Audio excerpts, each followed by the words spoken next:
आपदाग्रस्त एलधारा में निर्माण कार्य शुरू नहीं होने से नाराज स्थानीय लोगों ने 5 जनवरी को एनएच में चक्का जाम करने की दी चेतावनी। आपदाग्रस्त एलधारा क्षेत्र में निर्माण कार्य शुरू नहीं होने को लेकर स्थानीय लोगों ने शासन प्रशासन के खिलाफ नाराजगी जताई है।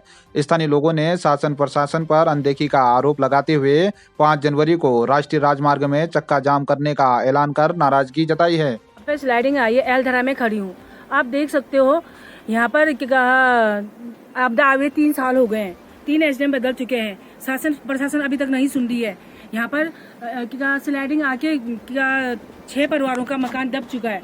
दब के वो लोग यहाँ पर 6 और नीचे बर्मा जी लोगों का, वो लोग ने 8-10 परिवार पूरी तरह से उनका घर दब चुका है, उन्होंने घर छोड़ दिया है।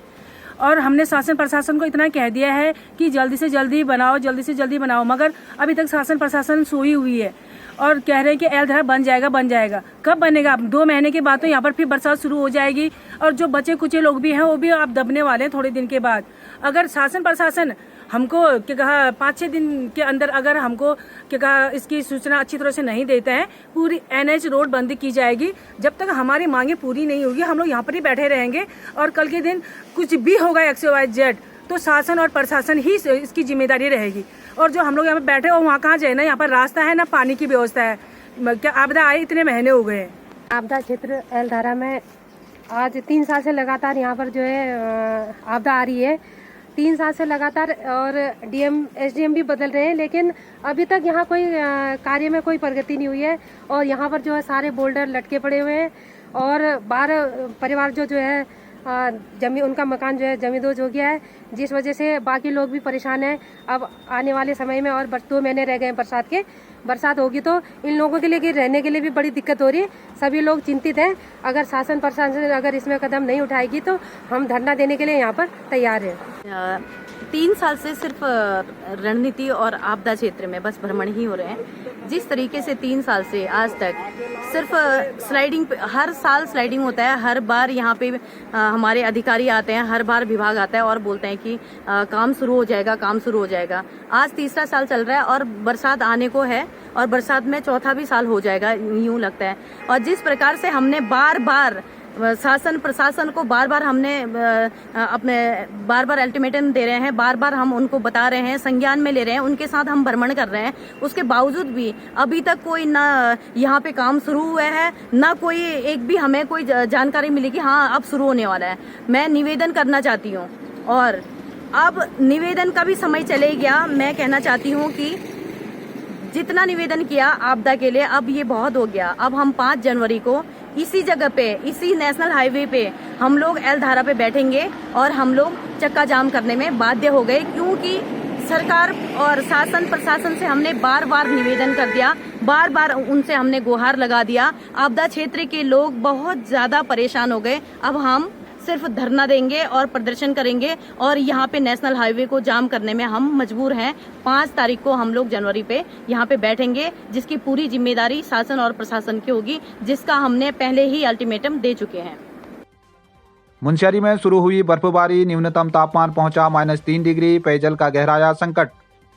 मुनस्यारी के उच्च हिमालयी क्षेत्र पंचाचूली, राजरंभा, हंसलिंग, छिपला केदार, मिलम, बुगडियार 1 फुट, खलिया टोप में 6 इंच तथा मुनस्यारी नगर के पास बलाती में 2 इंच तक बर्फबारी होने से पेयजल पाइपलाइन में पानी जम गया है, जिससे क्षेत्र में पेयजल का संकट गहराने से लोगों की मुश्किलें बढ़ गई है। निचले इलाकों में हल्की बारिश हो रही है। बर्फबारी और बारिश के कारण तापमान में गिरावट दर्ज की गई, जिससे मुनस्यारी में न्यूनतम तापमान -3 डिग्री तथा अधिकतम तापमान 9 डिग्री दर्ज किया गया। हालांकि बर्फबारी होने से पर्यटकों के चेहरे खिल गए हैं, वहीं बलाती के पास बर्फबारी के बाद वाहनों की आवाजाही में मुश्किलें बढ़ गई हैं। दूरस्थ ग्राम सभा कनार में लगी चौपाल, ग्राम सभा के विकास के लिए विभिन्न प्रस्ताव किए गए पारित। मंगापानी तहसील के दूरस्थ ग्राम सभा कनार में अधिकारियों ने रात्रि विश्राम कर चौपाल लगाकर खुली बैठक का आयोजन किया, जिसमें ग्रामीणों के द्वारा मोटर मार्ग नहीं होने के कारण चिकित्सा तथा खाद्य सामग्री पहुंचाने में हो रही परेशानियों से अवगत कराते हुए राशन की दुकान गांव में खोलने की मांग की गई। आपदा काल में पैदल मार्ग के बाधित होने के कारण मार्ग निर्माण हेतु बजट जारी करने की मांग की गई। ग्राम प्रधान महेंद्र सिंह के द्वारा स्वच्छता कार्यों पर विशेष ध्यान देने की बात कहते हुए प्लास्टिक एवं अन्य कूड़े के निस्तारण हेतु जानकारी दी गई। सहायक विकास अधिकारी पंचायत घनश्याम जोशी ने बताया कि वर्तमान समय में गाँव में मनरेगा से हेलीपैड निर्माण कार्य चल रहा है। ग्राम पंचायत के लिए विभिन्न योजनाओं में कार्यों की स्वीकृति के लिए प्रस्ताव पारित किया गया है। इस दौरान ग्राम पंचायत विकास अधिकारी मीनाक्षी भट्ट, जेई पंचायती राज प्रयागराज भट्ट, रोजगार सहायक योगेश दुग्ताल आदि मौजूद रहे। धारचूला क्षेत्र में कोल्ड ड्रॉप की समस्या को लेकर स्थानीय लोगों ने जताई नाराजगी, संचार कंपनियों के खिलाफ आंदोलन की दी चेतावनी। धारचूला क्षेत्र के विभिन्न स्थानों में आजकल उपभोक्ता कोल्ड ड्रॉप की समस्या से परेशान हैं। एबीवीपी के पूर्व प्रदेश सह मंत्री संदीप बोरा ने कहा कि धारचूला तहसील के अंतर्गत स्थानीय लोग कोल्ड ड्रॉप की समस्या से परेशान हैं तथा लोगों को रिचार्ज कराने के बाद आर्थिक नुकसान भी झेलना पड़ रहा है। उन्होंने शीघ्र समाधान नहीं होने पर संचार कंपनियों के खिलाफ आंदोलन की चेतावनी दी है। रोज यहाँ पर हमें संपर्क करना पड़ता है और सीमांत क्षेत्र है और हम जब भी कॉल लगाते हैं तो कॉल लगते ही तुरंत कट भी जाता है और कहीं कॉल अन्य जगह भी डाइवर्ट हो जाती है और इंटरनेट तो बिल्कुल शून्य हो चुका है। हम ये चाहते हैं उपभोक्ता जब अपना भुगतान कर रहे हैं, पैसा दे रहे हैं तो सुविधाएं भी अच्छी होनी चाहिए। अगर ऐसी चीज़ें सुविधाएं नहीं मिलती है तो फिर हमें आंदोलन करना पड़ेगा और यहाँ पर कर्मचारियों की भी लापरवाही है। जितने भी ये टेलीकॉम इंटरनेट वाले नेटवर्किंग का काम देख रहे हैं, ये भी कर्मचारी जो है बहुत लापरवाही कर रहे हैं। प्रधानमंत्री की माता के निधन पर मुंशियारी में शोक सभा आयोजित कर अर्पित की गई श्रद्धांजलि। प्रधानमंत्री नरेंद्र मोदी की माता हीराबेन का 100 वर्ष की उम्र में निधन हो गया। आज मुंशियारी में एसटी मोर्चा प्रदेश मंत्री मनोहर दरियाल के नेतृत्व में बीजेपी तथा अन्य संगठनों के कार्यकर्ताओं ने पीएम की माता के चित्र के समीप पुष्प अर्पित कर 2 मिनट का मौन रखते हुए उनको श्रद्धांजलि अर्पित की। इस दौरान छात्र संघ अध्यक्ष अनिल कोरंगा, दीक्षा, हरीश चिराल, त्रिलोक इमलाल, खुशवंत कुमार, गोकर्ण सुयाल, दीपक धपवाल आदि मौजूद रहे। बीजेपी मंडल अध्यक्षों की नियुक्ति के लिए संगठन पदाधिकारियों ने तल्ला जोहार व मुंशियारी में कार्यकर्ताओं की जानी राय। तल्ला जोहार तथा मुंशियारी मंडल में अध्यक्षों की नियुक्ति के लिए पर्यवेक्षक जिला प्रभारी प्रदेश कार्यकारिणी सदस्य बीजेपी सतीश पांडे ने तल्ला जोहार के नाचनी तथा मुंशियारी में कार्यकर्ताओं की राय जानी। मुंशियारी में भगत मेहरा, प्रकाश मेहरा, दीपक धपवाल, डॉक्टर दुर्गा प्रसाद ने दावेदारी प्रस्तुत की। तल्ला जोहार मंडल से कार्यकर्ताओं ने आपसी सहमति बनाकर संगठन को नाम भेजे हैं। इस दौरान बीजेपी के जिला अध्यक्ष गिरीश जोशी भी मौजूद रहे। विधानसभा के चुनाव प्रभारी जिला उपाध्यक्ष महेंद्र बुद्याल ने बताया कि कार्यकर्ताओं से रायशुमारी की गई है, जल्दी ही अध्यक्षों के नामों की घोषणा की जाएगी। इस दौरान पदाधिकारियों की मौजूदगी में मुंशियारी में युवा सामाजिक कार्यकर्ता देवेंद्र भंडारी ने भारतीय जनता पार्टी की सदस्यता भी ग्रहण की। संगठन के मंडल अध्यक्षों के चुनाव को लेकर के कार्यकर्ताओं से राय ली गई है और मुंशियारी मंडल और तल्ला जोहार मंडल दोनों मंडलों से भारी संख्या में कार्यकर्ताओं ने इसमें शिरकत की और दोनों मंडलों में 3-3 नाम के पैनल तैयार किए गए हैं। जो कार्यकर्ताओं ने जो राय दी है उस राय को हम जिला और जिले के माध्यम से हाईकमान तक पहुँचाएंगे और सब जगह कार्यकर्ताओं ने बड़े उत्साह के साथ और बहुत ही सहृदय भाव के साथ दावेदारी की और अपने अपने पक्ष में कार्यकर्ताओं के पक्ष में राय दी है और हम चाहते हैं कि बहुत अच्छे तरीके से मंडल के चुनाव संपन्न हो और ऐसा होता हुआ दिख रहा है। मल्लिकार्जुन स्कूल में विज्ञान महोत्सव का रंगारंग सांस्कृतिक कार्यक्रमों के साथ हुआ आयोजन।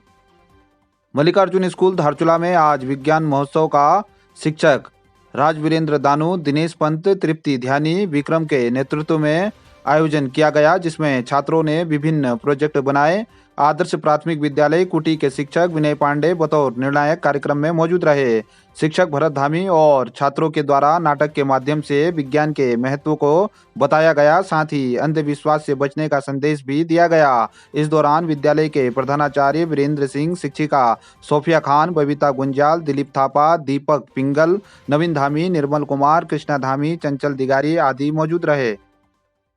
सोबला ढाकर मोटर मार्ग में पानी जमने से वाहनों की आवाजाही हुई मुश्किल, विंटर पर्यटन को हो रहा नुकसान।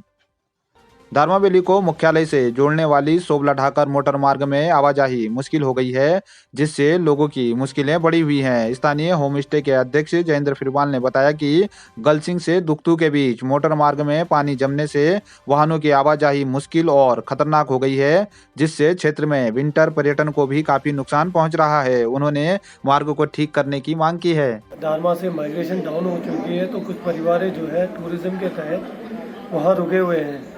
तो इस बार जो है बर्फबारी तो लेट हो रही, तो रास्ते में जो है गलसिंग नाला से ऊपर और दुखतू से नीचे रास्ते में जितने भी जो रास्ता कटिंग हुई है उसमें पानी के कारण जो पूरा पानी जम चुका है, तो उसमें गाड़ी नहीं जा पा रही है। तो खासी दिक्कत यही हो रही है कि टूरिज्म को बहुत नुकसान हो रही, क्योंकि हम लोग विंटर ट्रैक स्टार्ट कर रहे हैं। तो जैसे हम लोग का माउंटेन नाइट करके और ब्लू सीप जो कंपनियाँ हैं हमारे, तो वो कंपनियों का भी हम लोग को बहुत नुकसान हो रहा है।